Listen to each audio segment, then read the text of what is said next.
एक तिब्बतन आश्रम में कोई 1000 साल पहले एक छोटी सी घटना घटी। उससे ही हम कबीर में प्रवेश शुरू करें। बड़ा आश्रम था यह, और इस आश्रम ने एक छोटा नया आश्रम भी दूर तिब्बत के सीमांत पर प्रारंभ किया था। आश्रम बन गया, खबर आई कि सब तैयारी हो गई है, अब आप एक योग्य सन्यासी को पहुंचा दें जो गुरु का पद संभाल ले। प्रधान आश्रम के गुरु ने 10 सन्यासी चुने और 10 को आश्रम की तरफ भेजा। पूरा आश्रम चकित हुआ। कोई 1000 सन्यासी अंतेवासी थे। उन्होंने कहा बात समझ में ना आई। एक बुलाया था, 10 भेजे। उत्सुकता बहुत तीव्र हो गई, जिज्ञासा संभले न संभली। तो कुछ सन्यासी गए और गुरु को कहा हम समझ ना पाए, एक का ही बुलावा आया था, आपने 10 क्यों भेजे? गुरु ने कहा रुको, जब वे पहुंच जाएं तब तुम्हें समझा दूंगा। 3 सप्ताह बाद, यात्रा लंबी थी, पहाड़ी थी, पैदल यात्रा थी। 3 सप्ताह बाद खबर पहुंची कि आपने जो एक सन्यासी भेजा था वो पहुंच गया। अब और भी मुसीबत हो गई। अब तो पूरा आश्रम एक ही चर्चा से भर गया कि ये तो रहस्य सुलझाना और उलझ गया। 10 भेजे थे, खबर आई एक ही पहुंचा। फिर उन्होंने गुरु से पूछा तो गुरु ने कहा 10 भेजो तब एक पहुंचता है। फिर पूरी कहानी बाद में पता चली। 10 यात्रा पर गए, पहले ही गांव में प्रवेश किया और एक आदमी ने सुबह ही सुबह नगर के द्वार पर पहला जो सन्यासी था उसके पैर पकड़ लिए और कहा ज्योतिषी ने कहा है कि जो भी व्यक्ति कल सुबह पहला प्रवेश करे उसी से मैं अपनी लड़की की शादी कर दूं। लड़की ये है और इतना धन मेरे पास है और कोई मालिक नहीं, एक ही लड़की है, कोई और मेरा बेटा नहीं। ज्योतिषी ने कहा अगर पहला आदमी इंकार कर दे तो जो दूसरा आदमी हो, दूसरा इंकार करे तो तीसरा, तो तुम 10 इकट्ठे ही हो, कोई ना कोई स्वीकार कर ही लेगा। पहले ने ही स्वीकार कर लिया। लड़की बहुत सुंदर थी, धन भी काफी था। उसने अपने मित्रों से कहा कि मेरा जाना न हो सकेगा आगे, परमात्मा की मर्जी यही दिखती कि मैं इसी गांव में रुक जाऊं। दूसरे गांव में जब वे पहुंचे तो गांव के राजा का जो पुरोहित था वो मर गया था और वो एक नए पुरोहित की तलाश में था। अच्छी नौकरी थी, शाही सम्मान था, काम कुछ भी न था। एक सन्यासी वहां रुक गया और ऐसे ही पहुंचते पहुंचते जब सिर्फ 10 मील दूर रह गया था आश्रम, वे गांव में एक सांझ रुके। 2 ही बचे थे। गांव के लोगों ने प्रवचन आयोजित किया था। उनमें से एक बोला। जब वो बोल रहा था तो एक नास्तिक बीच में खड़ा हो गया और उसने कहा कि ये सब बकवास है, ये बुद्ध और बुद्ध वचन, ये सब 2 कौड़ी के कचरा है, इसमें कुछ सार नहीं। जो सन्यासी बोल रहा था उसने अपने मित्र से कहा अब तुम जाओ, मैं यहीं रुकूंगा जब तक इस नास्तिक को बदल के आस्तिक न कर दिया, तब तक मैं इस गांव से निकलने वाला नहीं। ऐसे एक पहुंचा। 10 चलते हैं तब एक पहुंचता है। इस घटना के आधार पर तिब्बत में यह कहावत बन गई कि 10 चलते हैं तब एक पहुंचता है। मार्ग कंटका कीन है और बहुत प्रलोभन है मार्ग में। जगह जगह रुकने की संभावना है और प्रलोभन प्रबल है और मार्ग कठिन है, चढ़ाई का है। एक एक कदम उठाना श्रम मांगता है, निष्ठा मांगता है। नीचे उतरने वाला मार्ग नहीं जहां सुविधा से कोई ढलक सकता है। चढ़ाव है, भारी चढ़ाव है। गिरने के सब तरह की संभावनाएं, गिरने के सब तरह के सूक्ष्म कारण मौजूद हैं। इसलिए 10 चलें और एक भी पहुंच जाए तो काफी है। इजिप्ट में वे कहते हैं कि 1000 बुलाए जाते हैं और एक चुना जाता है, और मुझे लगता है तिब्बत से उनकी कहावत ज़्यादा सही है। 10 चलें और एक पहुंच जाए, ये भी संभव नहीं मालूम होता। 1000 बुलाए जाते हैं और एक चुना जाता है। जीसस से किसी ने पूछा कि तुम्हारे प्रभु का राज्य कैसा है, तो जीसस ने कहा मछुए की जाल की तरह। मछुआ जाल फेंकता है, सैकड़ों मछलियां फंस जाती हैं, जो योग्य हैं, खाने के योग्य हैं, चुन ली जाती हैं, बाकी वापस पानी में फेंक दी जाती हैं। तो जीसस ने कहा प्रभु का राज्य भी मछुए की जाल की तरह। परमात्मा जाल फेंकता है, लाखों फंसते, पर इन्हें गिने चुने जाते हैं जो तैयार हैं, बाकी वापस पानी में फेंक दिए जाते। पानी यानी संसार। इसी तरह तो तुम बार बार फेंके गए हो। ऐसा नहीं है कि जाल में नहीं फंसे, कई बार फंसे हो, पर तुम योग्य ही न थे कि चुने जा सको। जाल में फंस जाना काफी नहीं है, मछुए की आंख में जचना भी जरूरी है। जाल में तो तुम फंस जाते हो जाल के कारण, लेकिन मछुआ तो तुम्हें चुनेगा तुम्हारे कारण। 1000 बार तुम फंस गए हो, न मालूम कितनी बार संन्यास लिया होगा, न मालूम कितनी बार भिक्षु बने होगे, न मालूम कितने बार घर द्वार छोड़ा होगा, आश्रम में वास कर लिया होगा, कितनी बार प्रार्थना की है, कितनी बार संकल्प किए, कितने व्रत, कितने उपवास। तुम्हारे अनंत जन्मों की अनंत कथा है। लेकिन एक बात पक्की है कि तुम जाल में कितनी ही बार फंसे हो, बार बार वापस जल में फेंक दिए गए हो। चुने तुम नहीं जा सके। चुनने के लिए पात्रता चाहिए। चुने जा सको इसके लिए भीतरी बल चाहिए, ऊर्जा चाहिए। चुने जा सको इसके लिए पात्रता चाहिए, और उस पात्रता को उपलब्ध करना दुर्गम है, अति दुर्गम है। इस संसार में सभी कुछ पा लेना आसान है। तुम जैसे हो वैसे ही रहते हुए इस संसार की सब चीजें पाई जा सकती हैं। परमात्मा को पा लेना कठिन है, क्योंकि तुम जैसे हो वैसे ही रहते हुए परमात्मा को नहीं पाया जा सकता। तुम्हें बदलना होगा, और बदलाहट ऐसी है कि तुम्हें कुछ ना कुछ परमात्मा जैसे होना होगा, तभी तुम परमात्मा को पा सकोगे। क्योंकि जो परमात्मा जैसा नहीं है वो कैसे परमात्मा को पा सकेगा। कोई समानता चाहिए जहां से सेतु बन सके। कुछ एक किरण तो चाहिए तुम में सूरज की, जिसके सहारे तुम सूरज तक यात्रा कर सको।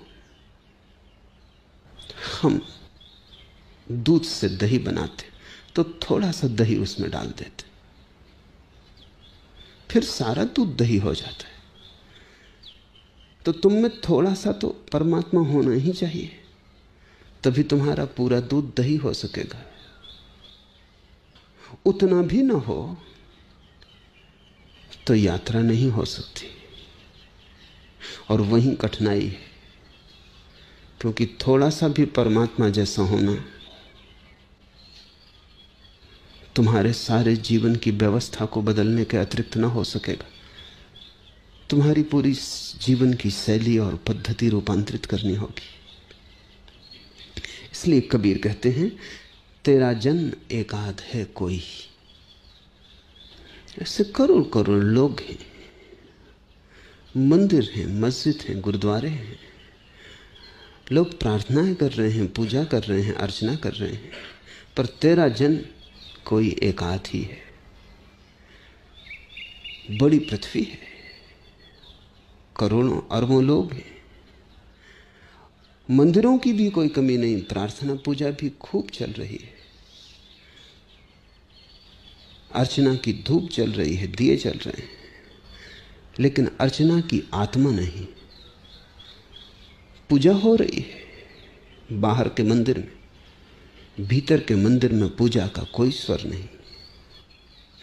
बड़ी सजावट है मंदिर में बाहर, भीतर का मंदिर बिल्कुल खाली है।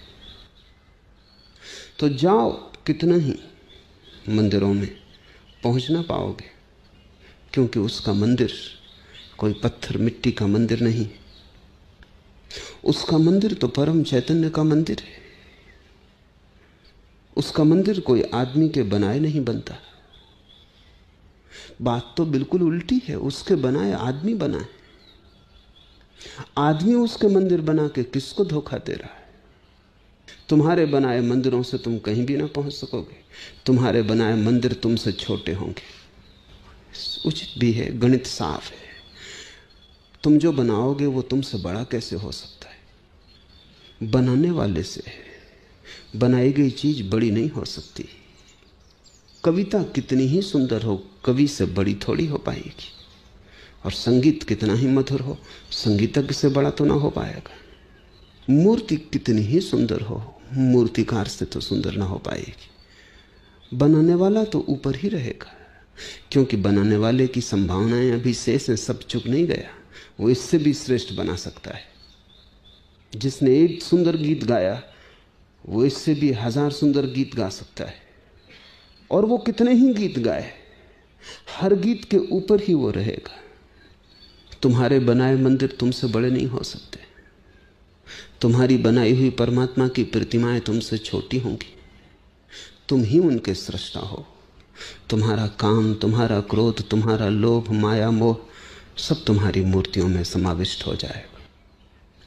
तुम्हारे हाथ ही तो छुएंगे और निर्माण करेंगे।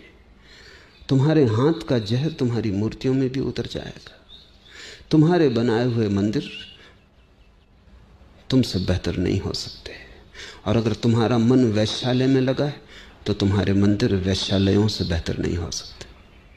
तुम जहां हो, तुम जैसे हो, तुम्हारी ही अनुकृति तो गूंजेगी, तुम्हारी ही धुन तो छूट जाएगी वहां। इसलिए तो परमात्मा के मंदिर हैं, नाम पर परमात्मा के हैं, बनाए आदमी के। और शायद इसीलिए जितना मंदिरों से नुकसान हुआ जगत का, किसी और चीज से नहीं हुआ। मंदिर और मस्जिदों ने लोगों को लड़ाया है, क्योंकि जिन्होंने बनाया था उनकी हिंसा उनमें उतर गई। मंदिर और मस्जिद ने आदमी को जोड़ा नहीं, तोड़ा है। उनके कारण पृथ्वी पर स्वर्ग नहीं उतरा, यद्यपि नरक की झलकें कई बार मिली। ठीक भी लगता है, साफ है बात, क्योंकि जिन्होंने बनाया है उनकी घृणा, उनकी हिंसा, सब उनकी आक्रमण की वृत्ति, उनकी दुष्टता, उनकी क्रूरता सभी मंदिरों में और मस्जिदों में प्रवेश कर गई है। तुम्हारे मंदिर में तुम किसकी पूजा कर रहे हो? अपनी ही पूजा कर रहे हो। तुम्हारे मंदिर तुम्हारे ही दर्पण हैं, जिनमें तुम्हारी छवि ही दिखाई पड़ रही है। इसलिए तो मंदिर और मस्जिद में तुम कितने ही भटको, तुम पहुंच ना पाओगे। तुम्हें अगर परमात्मा को खोजना है तो तुम्हें वो मंदिर खोजना होगा जो उसने ही बनाया है। वो मंदिर तुम ही हो। इसलिए कबीर कहते हैं, कस्तूरी कुंडल बसे। तुम्हें पता होगा कस्तूरी मृग का। कस्तूरी तो पैदा होती है मृग की नाभि में। कस्तूरी का नाफा नाभि में पैदा होता है। और कस्तूरी की जो सुगंध है वो मादा मृग को आकर्षित करने के लिए। जब मृग नर कामातुर होता है, जब कामातुरता बढ़ती है तो उसके शरीर से एक सुगंध फैलनी शुरू हो जाती। वो सुगंध बड़ी मादक है। कस्तूरी जैसी कोई गंध नहीं, बड़ी आकर्षक है, चुंबक जैसा उसमें आकर्षण है। मस्ती से भर देती है वो गंध मादा को। मादा पागल हो जाती, वो अपना होश खो देती। ये तो ठीक है, ये तो प्रकृति की व्यवस्था हुई। प्रकृति ने वैसी व्यवस्था की है कि मादा और नर एक दूसरे में चुंबकीय आकर्षण से बंधे रहें। मोर नाचता है, उसके पंख, उसका रंग कामातुर करते हैं। उसका नृत्य, उसके नृत्य की भनक मादा को आकर्षित करती है। कोयल गाती, उसकी ध्वनि पुकार है, उसकी ध्वनि में बंधी मादा चली आती। वैसे ही कस्तूरी मृग है, उसकी नाभि में कस्तूरी पैदा होती और उसकी गंध शराब जैसी है। उस गंध में मादा अपना होश खो देती और समर्पण कर देती। यहां तक तो ठीक है, लेकिन कस्तूरी मृग की एक तकलीफ है कि उसको खुद भी बास आती। मोर नाचता है तो खुद तो अपने पंखों को नहीं देख सकता।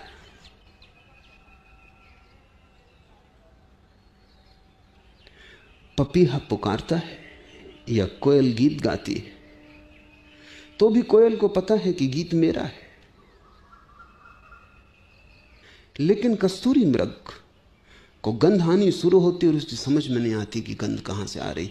मादा तो पागल होती है, नर भी पागल हो जाता है और वो भागता है मधोसी में कि कहीं से आ रही होगी। आ तो रही तो वो स्रोत की तलाश करता है। वो भागा फिरता, वो जहां भी जाता वहीं गंध को पाता है। वो करीब करीब पागल हो जाता है, सिर लहूलुहान हो जाता है। भागते वृक्षों में, जंगल में खोजते कहां से गंध आती, और गंध उसके भीतर से आती। कस्तूरी कुंडल बसे। कबीर ने बड़ा प्यारा प्रतीक चुना है। जिस मंदिर की तुम तलाश कर रहे हो वो तुम्हारे कुंडल में बसा है, वो तुम्हारे भीतर है, वो तुम ही हो। और जिस परमात्मा की तुम मूर्ति गढ़ रहे हो उसकी मूर्ति गढ़ने की कोई जरूरत ही नहीं, तुम ही उसकी मूर्ति हो। तुम्हारे अंतराकाश में जलता हुआ उसका दिया, तुम्हारे भीतर उसकी ज्योतिर्मयी छवि मौजूद है। तुम मिट्टी के दिए भला हो ऊपर से, भीतर तो चिन्मय की ज्योति है। मरण में होगी तुम्हारी देह, चिन्मय है तुम्हारा स्वरूप। मिट्टी के दिए तुम बाहर से हो, ज्योति थोड़ी मिट्टी की है। दिया पृथ्वी का है, ज्योति आकाश की है। दिया संसार का है, ज्योति परमात्मा की है। लेकिन तुम्हारी स्थिति वही है जो कस्तूरी मृग की है। भागे फिरते हो, जन्मों जन्मों से तलाश कर रहे हो उसकी जो तुम्हारे भीतर छिपा है। उसे खोज रहे हो जिसे तुमने कभी खोया नहीं। खोजने के कारण ही तुम वंचित हो। ये कस्तूरी मृग पागल ही हो जाएगा। ये जितना खोजेगा उतनी मुश्किल में पड़ेगा। जहां जाएगा, कहीं भी जाए, सारे संसार में भटके तो भी पा ना सकेगा, क्योंकि बात ही शुरू से गलत हो गई। जो भीतर था उसे उसने बाहर सोच लिया, क्योंकि गंध बाहर से आ रही थी। गंध उसे बाहर से आती मालूम पड़ी। तुम्हें भी आनंद की गंध पागल बनाए दे रही। तुम भी आनंद की गंध को बाहर से आता हुआ अनुभव करते हो।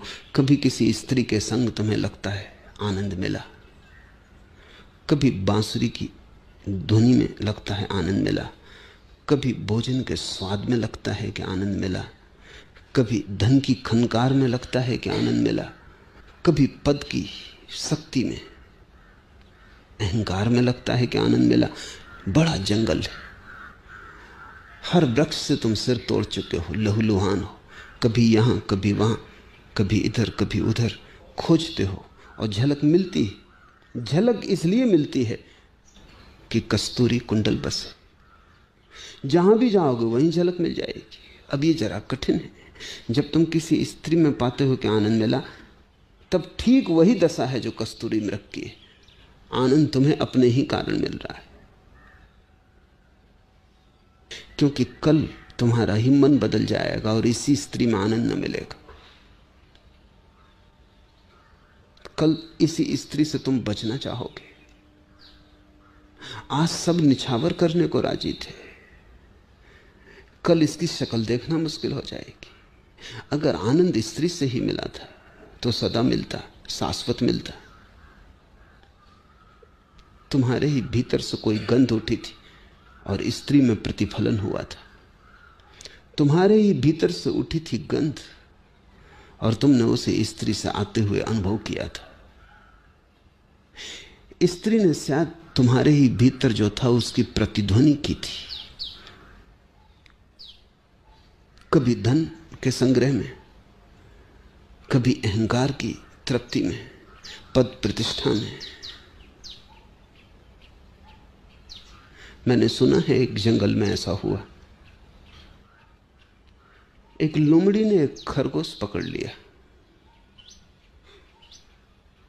वो उसे खाने ही जा रही थी, सुबह का नाश्ता ही करने की तैयारी थी कि खरगोश ने कहा, रुको, तुम लोमड़ी ही हो, इसका सबूत क्या? ऐसा कभी किसी खरगोश ने इतिहास में पूछा ही नहीं था। लोमड़ी भी सकते में आ गई। उसे भी पहली दफे विचार उठा कि बात तो ठीक है, सबूत क्या है? उस खरगोश ने पूछा, प्रमाण पत्र कहां, सर्टिफिकेट कहां? उसने खरगोश से कहा, तू रुक, मैं अभी आती हूं। वो गई जंगल के राजा के पास, सिंह के पास, और उसने कहा, एक खरगोश ने मुझे मुश्किल में डाल दिया, मैं खाने ही जा रही थी। तो उसने कहा, रुक, सर्टिफिकेट कहां है? सिंह ने अपने सिर में हाथ मार लिया और कहा कि आदमियों की बीमारी जंगल में भी आ गई।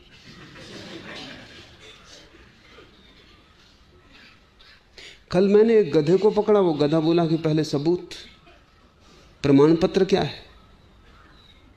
पहले तो मैं भी सकते में आ गया कि आज तक किसी गधे ने पूछा ही नहीं।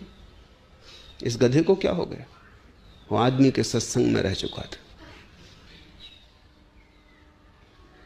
सिंह ने कहा, मैं लिखे देता हूं। उसने लिख के दिया, सही किए कि ये लोमड़ी ही है। लोमड़ी गई बड़ी प्रसन्न लेके सर्टिफिकेट। खरगोश बैठा था। लोमड़ी को तो शक था कि भाग जाएगा, ये सब धोखा है, लेकिन नहीं, खरगोश बैठा था। खरगोश ने सर्टिफिकेट पढ़ा, लोमड़ी के हाथ में सर्टिफिकेट दिया और भाग खड़ा हुआ। पास के ही बिल से जमीन में अंतर्ध्यान हो गए। लोमड़ी सर्टिफिकेट के लेने देने में लग गई और उस बीच वो खिसक गया। वो बड़ी हैरान हुई। वो वापस सिंह के पास आई कि तो बहुत मुश्किल की बात हो गई। सर्टिफिकेट तो मिल गया, लेकिन वो खरगोश निकल गया। तुमने गधे के साथ क्या किया था? सिंह ने कहा कि देख, जब मुझे भूख लगी होती तब मैं सर्टिफिकेट की चिंता नहीं करता। पहले मैं भोजन करता हूं, वही काफी सर्टिफिकेट है कि मैं सिंह हूं। और जब मैं भूखा नहीं होता तब मैं सर्टिफिकेट की बिल्कुल चिंता नहीं करता, मैं सुनता ही नहीं। मगर ये बीमारी जोर से फैल रही है। आदमी में ये बीमारी बड़ी पुरानी है, जानवरों में शायद अभी पहुंची होगी। बीमारी ये है कि तुम दूसरों से पूछते हो कि मैं कौन। जब हजारों लोग जय जयकार करते तब तुम्हें सर्टिफिकेट मिलता है कि तुम कुछ हो। जब कोई तुम्हें उठा के सिंहासन पर बिठा देता है तब तुम्हें प्रमाण पत्र मिलता है कि तुम कुछ हो। दूसरों से प्रमाण पत्र लेने की जरूरत है? दूसरों से पूछना आवश्यक है कि तुम कौन हो, लेकिन तुम सदा दूसरों से पूछ रहे हो। स्कूल से सर्टिफिकेट ले आए हो कि तुम मैट्रिकुलेट हो, कि बीए हो, कि पीएचडी हो। सब तरफ से तुमने सर्टिफिकेट इकट्ठे किए हैं कि तुम कौन हो। कोई प्रमाण पत्र तुम्हें खबर न दे सकेगा कि तुम कौन हो, क्योंकि दूसरे तुम्हें कैसे पहचानेंगे। सिंह भी कैसे प्रमाण पत्र दे सकता है लोमड़ी को कि तू लोमड़ी ही है? अगर कोई प्रमाण है तो भीतर है। तुम कौन हो इसकी अगर कोई भी खबर मिल सकती है तो भीतर से मिल सकती है। तुम दूसरों के दरवाजे मत खटखटाओ, तुम अपना ही दरवाजा खोल लो, और तुम्हें दूसरों के दरवाजों पर जो भनक भी मिलेगी वो भी तुम्हारे भीतर की ही गंध की है। दूसरे के दरवाजे से टकरा के तुम्हारी ही गंध तुम्हारे नासापुटों में आ जाएगी और तुम समझोगे कि दूसरे ने कुछ दिया है। इस जगत में कोई किसी को कुछ नहीं देता, दे नहीं सकता। स्त्री सुख नहीं दे सकती पुरुष को, पुरुष सुख नहीं दे सकता स्त्री को, लेकिन एक दूसरे के आसपास खड़े होकर अपनी ही गंध की प्रतिध्वनि सुनने में सुविधा हो जाती। अकेले में तुम्हें बड़ी बेचैनी होती। अगर तुम्हें एक शून्य घर में छोड़ दिया जाए तो तुम बड़ी मुश्किल में पड़ जाते हो, क्योंकि वहां कोई दूसरा व्यक्ति नहीं जिसके माध्यम से तुम अपनी गंध को वापस पा सको। इसलिए आदमी भीड़ की तरफ जाता है। क्लब, समाज, समुदाय, मित्र, परिवार, तुम सदा दूसरे को खोजते हो, क्योंकि दूसरे के बिना प्रतिध्वनि कैसे पता चलेगी। तुम भागे फिरते हो, बहुत जगह तुम्हें झलक मिलती है, वो सब झलक झूठी है, झूठी स्रोत की दृष्टि से। तुम्हें लगता है वो बाहर से आ रही, तब तुम बाहर पर निर्भर होते जाते हो, और जितना तुम बाहर पर निर्भर होते हो उतनी ही भीतर की शुद्ध खो जाती। पहचानो, जब स्त्री के संभोग में कभी तुम्हें सुख का कोई क्षण मिला है तो होता क्या है? होता इतना ही है कि संभोग के क्षण में विचार बंद हो जाते हैं। विचार बंद हो जाते हैं, भीतर के ध्यान की धुन बजने लगती, मार्ग खुल जाता है, कस्तूरी बाहर तक आ जाती। क्षण भर को तुम्हें सुख अनुभव होता है, क्षण भर को झरोखा खुलता है, फिर बंद हो जाता है।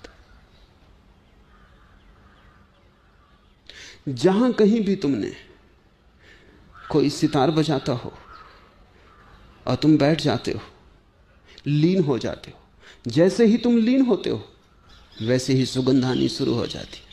वो सुगंध सितार से नहीं आ रही, वो तुम्हारी लीनता से आ रही। तल्लीनता ही तो ध्यान है। तुम भोजन करते हो, स्वादिष्ट भोजन है, तुम बड़े रस से भोजन लेते हो, तुम इतने तल्लीन होकर भोजन करते हो कि भोजन ही ध्यान हो जाता है। उसी क्षण में तो उपनिषद के ऋषियों ने कहा है कि अन्न ब्रह्म। अन्न से भी इतनी ध्वनि उठी होगी कि ब्रह्म जैसा प्रतीत हुआ।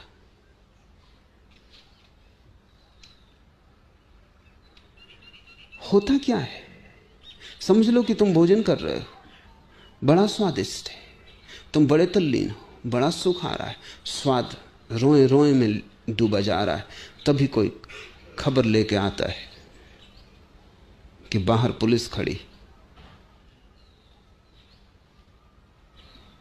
और मिसा के अंतर्गत तुम गिरफ्तार किए जाते।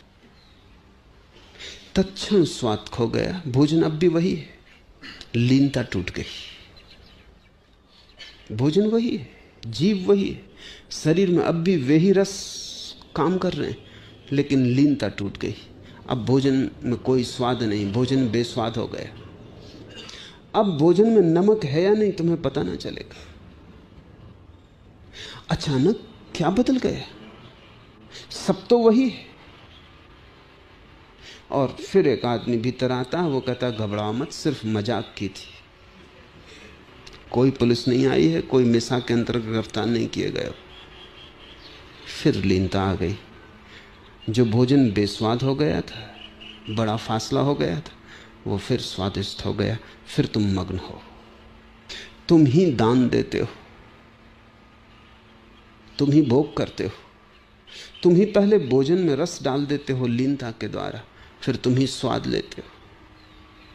तुम ही स्त्री या पुरुष में अपनी कामना के द्वारा ध्यान को केंद्रित कर देते हो, फिर अपनी ही धुन सुनते हो। कस्तूरी कुंडल बसे। जहां भी तुमने कहीं आनंद पाया हो, स्मरण रखना कि वो तुमने ही डाला होगा, क्योंकि दूसरा कोई उपाय नहीं है। धन में डाल दो तो धन में आनंद मिलने लगेगा, पद में डाल दो तो पद में आनंद मिलने लगेगा, जिस बात में भी डाल दो वहीं से आनंद मिलने लगेगा। आनंद तुम्हारा स्वभाव है, वो तुम्हारी नाभि में ही छिपा, और तुम मदमाते भाग रहे हो और वहां खोज रहे हो जहां वो नहीं है, और वहां से तुम्हारी आंख बिल्कुल चूक गई है जहां वो है। तेरा जन एकाध है कोई, कोई एकाध करोड़ों में भीतर की तरफ मुड़ता है। कोई एकांत करोड़ों में इस राज को समझ पाता है कि जिसे मैं बाहर पा रहा हूं वो मेरे भीतर है। इस राज की कुंजी हाथ में आते ही जीवन में क्रांति घटित हो जाती। तुम्हारे हाथ में स्वर्ग का द्वार आ गया पहली दफा। अब कहीं खोजने की कोई जरूरत न रही। अब तो जब भी चाहा सुगंध भीतर है, स्वर्ग भीतर है। जब जरा गर्दन झुकाई देख ली, दिल के आईने में है तस्वीरें यार। अब बस गर्दन झुकाने की बात रही। धीरे धीरे तो गर्दन झुकाने की भी बात नहीं रह जाती। तुम ही हो, गर्दन भी क्या झुकानी है। जहां रहे जैसे रहे वहीं आनंद फैलता रहेगा। जहां रहे जैसे रहे, सुविधा में रहे असुविधा में रहे, स्वस्थ थे कि बीमार थे, गरीब थे कि अमीर थे, जवान थे कि वृद्ध थे, जन्म रहे थे कि मर रहे थे, कोई फर्क नहीं पड़ता। तुम ही हो वो परम स्वर्ग। अब कुछ भी बाहर होता रहे वो सब बाहर है, और भीतर अनाहत संगीत गूंज रहा है। और भीतर, उस भीतर के महासुख में जरा भी दरार नहीं पड़ती, कोई विघ्न नहीं आता, क्योंकि जो बाहर है वो बाहर है और उसके भीतर पहुंचने का कोई उपाय नहीं। एक बार तुम्हें अपने भीतर का मंदिर मिल गया और एक बार तुमने राह पहचान ली, फिर तुम्हें भटकाने का कोई उपाय नहीं, क्योंकि कोई भटका भी नहीं रहा था, तुम खुद ही भटक रहे थे। क्योंकि तुम्हें लगता था गंध आती बाहर से, और गंध छिपी थी तुम्हारी नाभि में। तेरा जन एकाध है कोई, करोड़ों में कोई एक भीतर की इस बात को पहचान पाता। अड़चन क्या है? खोजते तो सभी हैं, पाना भी सभी चाहते हैं, फिर पा क्यों नहीं पाते? कहाँ अवरोध है? कहाँ मार्ग में दीवाल आ जाती? काम क्रोध और लोभ विवर्जित हरिपद चिन्ह सोई। इन तीन को कबीर कहते हैं काम क्रोध और लोभ। इनकी विवर्जना है, इनका अवरोध है, इनके कारण ही पहचान मुश्किल हो जाती है, इनके कारण ही हरिपद को चिन्हना मुश्किल, करीब करीब असंभव हो जाता है। इन तीन को हम समझने की कोशिश करें। काम क्रोध लोभ।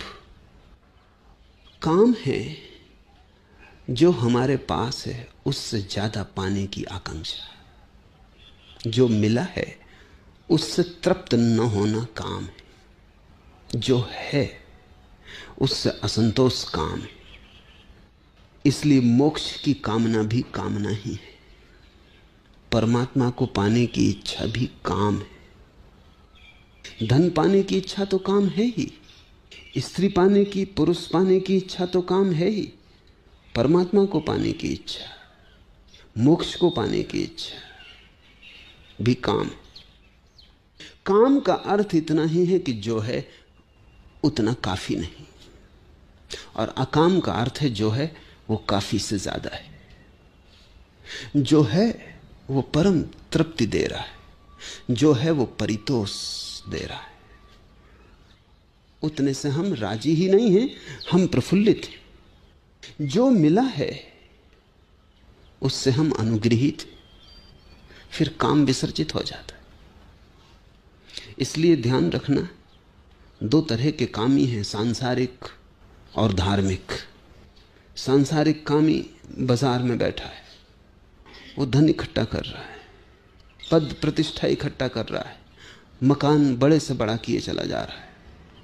और एक धार्मिक कामी है, वो सन्यासी हो गया, मुनि हो गया, मंदिर में बैठा है, आश्रम में बैठा है, लेकिन वो भी कामी है। उसकी कामना का विषय बदल गया है, लेकिन कामना नहीं बदली। कल वो धन चाहता था, अब वो ब्रह्म चाहता है। चाह बाकी है, और चाह है काम। क्या तुम चाहते हो इससे कोई फर्क नहीं पड़ता। जब तक तुम चाहते हो तब तक तनाव रहेगा, और जब तक तनाव रहेगा तब तक अवरोध रहेगा। जब तक तुम मांगते रहोगे तब तक तुम्हारी आंख बाहर लगी रहेगी। जब तक तुम चाहना से भरे रहोगे तब तक तुम भविष्य से भरे रहोगे। तुम्हारा मन दौड़ता रहेगा कल की तरफ। भीतर कैसे जाओगे? भीतर जाना तो आज और अभी होगा। बाहर जाने वाला मन हमेशा कल आने वाले भविष्य में डोलता डमाडोल रहेगा। काम भविष्य को पैदा करता है, कामना से भविष्य पैदा होता है। और जो आदमी निष्काम है वो अभी और यहीं जीता है, कोई भविष्य नहीं। ये क्षण काफी है। क्या कमी है इस क्षण में? सब पूरा है। तुम पूरे के पूरे हो, रत्ती भर कमी नहीं। लेकिन अगर कामना हुई तो कामना से कमी पैदा होती। ये गणित ठीक से समझ लो। जितनी बड़ी कामना उतनी बड़ी कमी। जितना मांगोगे उतने बड़े भिखारी रहोगे। मैं एक घर में मेहमान था कलकत्ते में। एयरपोर्ट से मेरे मेजबान मुझे लेके चले तो बड़े उदास थे। मैंने पूछा क्या हुआ? कहा कि बहुत नुकसान हो गया। पत्नी ने, वो भी पीछे बैठी थी, उसने कहा इनकी बातों में मत पड़ना, आप तो जानते ही नुकसान बिल्कुल नहीं हुआ है, लाभ हुआ है। तो मैं थोड़ा परेशान हुआ कि मामला क्या है। मैंने कहा विस्तार से कहो। तो उसने कहा इनको किसी धंधे में 10 लाख मिलने की आशा थी, 5 ही लाख मिले। ये कहते हैं 5 लाख का नुकसान हो गया और उससे बड़े परेशान है, रात सो नहीं सकते। और मैं इनको समझा समझा के मरी जा रही हूं। और इसलिए मैंने चाहा कि आप आए कि इनको थोड़ी याद दिलाएं कि 5 लाख का लाभ हुआ है। कामना 10 की हो और 5 ही मिले तो 5 का तो नुकसान हो गया। अगर कामना 50 की होती तो और बड़ा नुकसान होता। अगर कामना करोड़ की होती तो भिखारी हो गए थे, दिवाली निकल गए। जितनी बड़ी कामना होती चली जाती है उतना बड़ा भिखारीपन बढ़ता चला जाता। इसलिए सम्राटों से बड़े भिखारी तुम कहीं ना पा सकोगे और धनियों से बड़े दरिद्र खोजना मुश्किल है। उनके पास क्या है उसकी गिनती मत करना, क्योंकि उसकी वो गिनती खुद ही नहीं कर रहे हैं, तुम क्यों करो। उनके पास जो नहीं है उसका हिसाब करना, तब तुम्हें पता चलेगा। यही भूल हो रही। तुम देखते हो धनी को तो तुम उसका हिसाब लगाते हो जो जो उसके पास है, कितना बड़ा मकान, कितनी बड़ी कार, कितनी बड़ी जमीन, तुम इसका हिसाब लगा रहे। तुम कह रहे आदमी के पास कितना है। वो आदमी इसका हिसाब ही नहीं लगा रहा है। वो हिसाब लगा रहा है उसका जो होना चाहिए और जो नहीं। तुम ईर्ष्या से मरे जा रहे हो कि काश इतना हमारे पास होता, और वो आदमी अपनी तृष्णा से मरा जा रहा है, क्योंकि ये तो कुछ भी नहीं। सपने कभी पूरे नहीं होते, क्योंकि अगर पूरे भी हो जाएं तो सपने बड़े लोचपूर्ण। जब तक वो पूरे होते हैं तब तक वो फैल के और बड़े हो जाते। सपने तो बच्चे रबर के गुब्बारों से खेलते हैं, वैसे तुम फूंकते जाते हो वे बड़े होते जाते। कुछ और नहीं करना पड़ता, सिर्फ फूंकना पड़ता है। सिर्फ थोड़ी हवा और डाल दी कि फुग्गा बड़ा हो जाता और बड़ा होता चला जाता। कामना फूंकने से ज्यादा नहीं है। कोई कामना के लिए कुछ करना नहीं पड़ता। आराम कुर्सी में बैठ के तुम जितना दिवा स्वप्न देखना चाहो उतना देख सकते हो। और बच्चों के फुग्गे तो फूट भी जाते हैं अगर ज्यादा फूंके जाएं। कामना के फुग्गे कभी नहीं फूटते, क्योंकि वो हों तो फूटे। फुग्गा कम से कम कुछ तो है। माना कि बहुत पतली रबर है और भीतर सिर्फ गर्म हवा है, लेकिन सपने के फुग्गे में उतनी पतली रबर भी नहीं, वो हवा ही हवा है। उसको तुम फैलाते चले जाते हो। यह आकाश भी छोटा है तुम्हारे सपने से, उसकी कोई सीमा नहीं। दुनिया में 2 चीजें असीम है, एक सपना और एक ब्रह्म। बस 2 चीजें असीम है, उनमें से एक है और एक बिल्कुल नहीं। फिर सपना जितना बड़ा होता है उससे तुम तुलना करते हो जो तुम्हारे पास है, बड़ी अतृप्ति पैदा होती, बड़ा असंतोष जगता है। कोई तुम्हें गरीब नहीं बना रहा है, तुम ही अपने को गरीब बनाए चले जा रहे हो। जिस दिन ये समझ में आया बुद्ध और महावीर को, इसलिए वो तत्क्षण राजमहल छोड़ सड़क पर खड़े हो गए। राजमहल नहीं छोड़ा, वो जो सपना था जिसके कारण गरीब से गरीब हुए जा रहे थे, वो सपना छोड़ दिया। इसलिए दुनिया में बड़ी अनूठी घटना घटती है। सम्राट दीन रह जाते हैं और कभी कभी राह के भिखारी ने ऐसी गरिमा पाई है कि उसकी महिमा का बखान नहीं किया जा सकता। राज कहां है, कुंजी कहां है? जो तुम्हारे पास है उससे जो तृप्त है, जिसकी वासना रत्ती भर भी भविष्य की तरफ नहीं जाती, जिसने वर्तमान को काफी पाया, और काफी शब्द ठीक नहीं है, काफी से ज्यादा पाया, क्योंकि काफी में थोड़ी कमी मालूम पड़ती। बस काफी ऐसा लगता है कि कुछ और बाकी। जिसने काफी ही नहीं, जो है उसमें पर्याप्त से ज्यादा पाया, परितृप्ति पाई, परितोष पाया। और इतना ही नहीं कि वो राजी है, वो अनुग्रहित है, वो अहोभागी है। जो मिला है उसके लिए उसके हृदय में बड़ा गहन धन्यवाद है, तो कामना टूट जाती। संतोष कामना को मिटा देता है, असंतोष कामना की अग्नि में घी की तरह पड़ता चला जाता है। संतुष्ट होना सीखो तो पहली बाधा गिर जाएगी, काम। अगर कामना बनी रही तो भविष्य का जाल बना रहता है, और वो जाल बड़ा है, और वर्तमान का क्षण बड़ा छोटा है। वो उस जाल में कहां खो जाएगा तुम्हें पता ही ना चलेगा। वर्तमान का क्षण तो ऐसे है जैसे रेत का एक कण, और भविष्य का जाल ऐसे है जैसे सारे सागरों के किनारे की रेत। वर्तमान का कण कहां तुम खोदोगे उस रेत में पता ही ना चलेगा, और वहीं द्वार है। अगर तुम्हें वर्तमान के क्षण के द्वार को पकड़ना और उसके अतिरिक्त कोई द्वार नहीं, वहीं से कोई मंदिर में प्रवेश करता है, क्योंकि वहीं तुम हो, वहीं वृक्ष है, वहीं आकाश है, वहीं चांद तारे हैं, वहीं परमात्मा है। वर्तमान का क्षण एकमात्र अस्तित्व है, भविष्य तो कल्पना का जाल है। वो तो आंख खुले रख के सपने देखने का ढंग है, दिवा स्वप्न। अगर तुम्हारी कामना भविष्य की तरफ बढ़ती जाती है तो एक अवरोध दूसरे अवरोध को सहायता देता है। जिस आदमी की कामना भविष्य में होगी उसका लोभ अतीत में होगा। लोभ अतीत है और कामना काम भविष्य। लोभ का मतलब है जो है उसे जोर से पकड़े रहो। काम का अर्थ है जो नहीं है उसको मांगे जाओ, और लोभ का अर्थ है जो तुम्हारे पास है उसे जोर से पकड़े रहो, वो कहीं खो ना जाए, उसमें से रत्ती भर कम ना हो जाए। अब ये बड़े मजे की बात है, उससे तुम्हें कोई सुख नहीं मिल रहा, उससे तुम संतुष्ट नहीं हो। संतुष्ट की तो तुम कामना कर रहे हो, कभी भविष्य में कोई स्वर्ग मिलेगा, लेकिन तुम उसे पकड़े जोर से हो।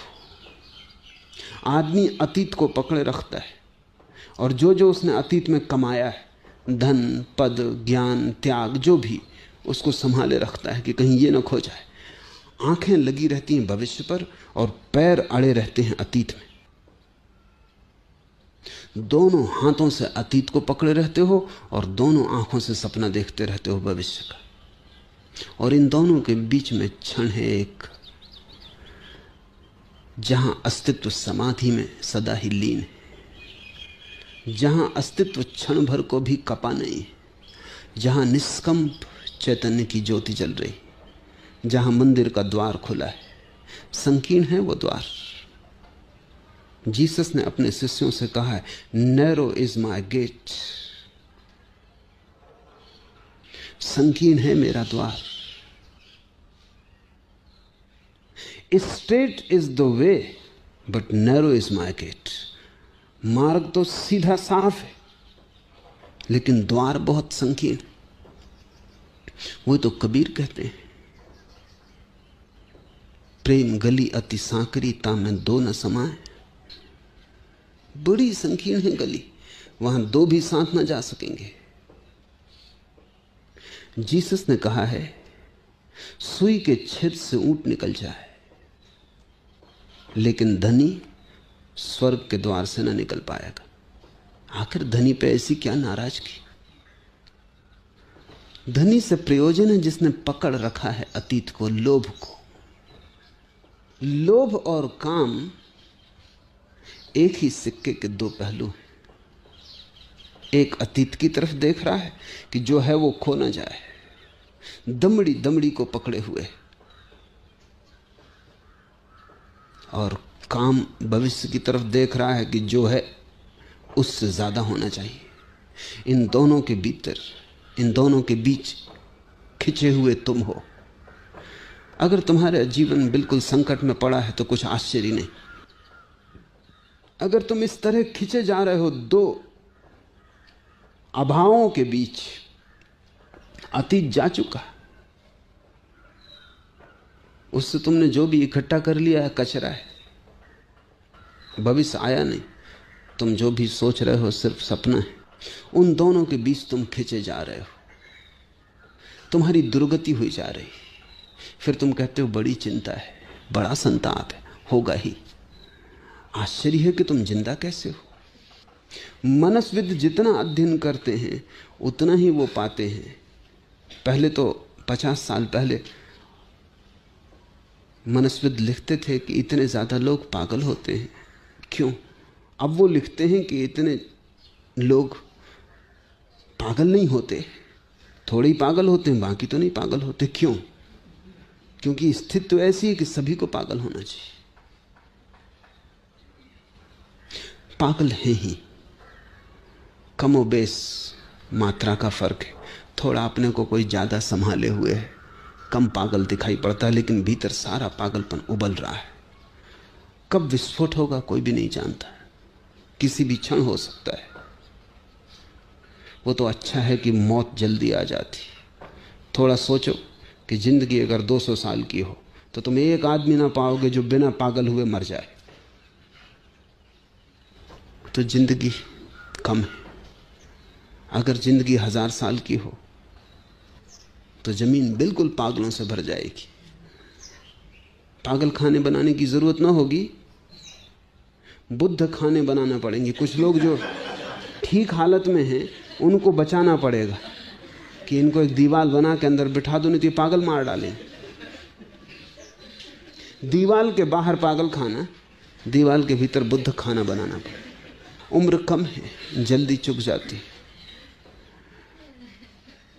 अन्यथा अगर तुम जैसे हो वैसे ही बढ़ते जाओ तो तुम सोच सकते हो कि अंत क्या होगा। इसके पहले कि तुम पागल हो जाओ, मौत आ जाती है, विश्राम दे देती। मौत की बड़ी अनुकंपा है।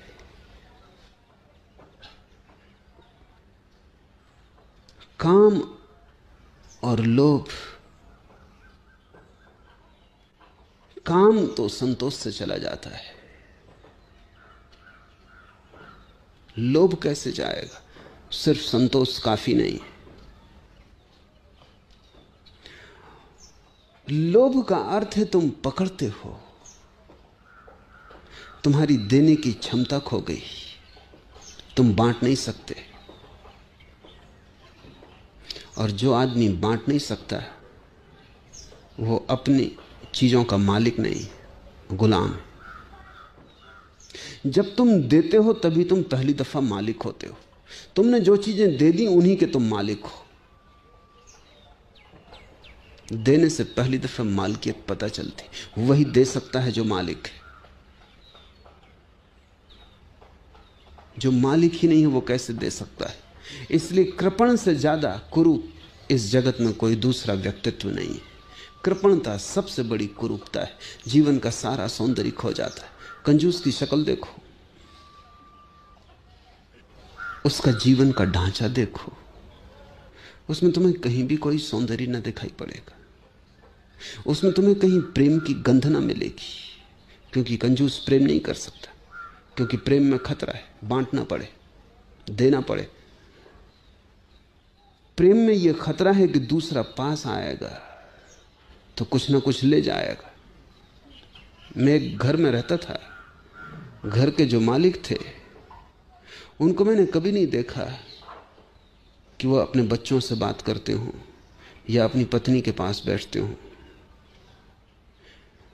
वो घर में आ जाते थे तो बच्चे कपते, पत्नी डरती, और पत्नी डरे तो समझो कोई खास मामला है, क्योंकि आमतौर से पत्नियां डरती नहीं।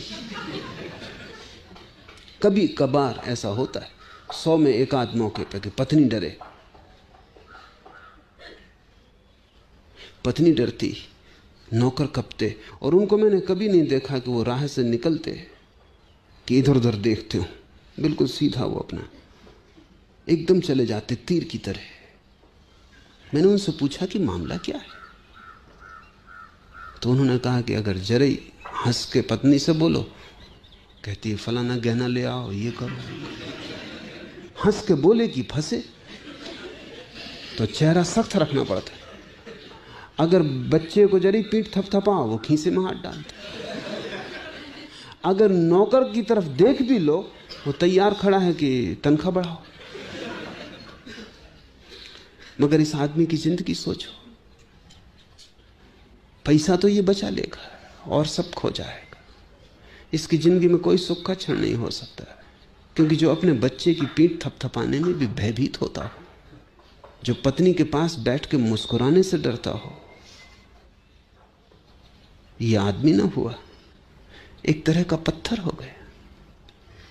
इसका हृदय धीरे धीरे धड़कना बंद हो जाएगा, सिर्फ फेफड़ा हवा फेंकता रहेगा, हृदय की धड़कन खो जाएगी। इसके जीवन में जो भी संवेदनशील है वो सब नष्ट हो जाएगा, क्योंकि ये डरा हुआ, ये कंजूस है, ये भयभीत है। इसने संपत्ति को सब कुछ मान लिया। ये संपत्ति की रक्षा करेगा लेकिन मालिक नहीं है, पहरेदार हो सकता है। मालिकियत तो तभी होती जब तुम बांट पाते हो, और देने की कला सीख लेना इस जगत में सबसे बड़ी कला है, क्योंकि उसी द्वार से सब कुछ आता है। जो देता है उसे मिलता है, जो लुटाता है उस पर बरसता है। कबीर ने कहा है, जैसे कि नाव में पानी भर जाए तो तुम क्या करते हो, दोनों हाथ उलीचिए। ऐसे ही जीवन में जो तुम्हें मिल जाए तुम दोनों हाथ उलीचना।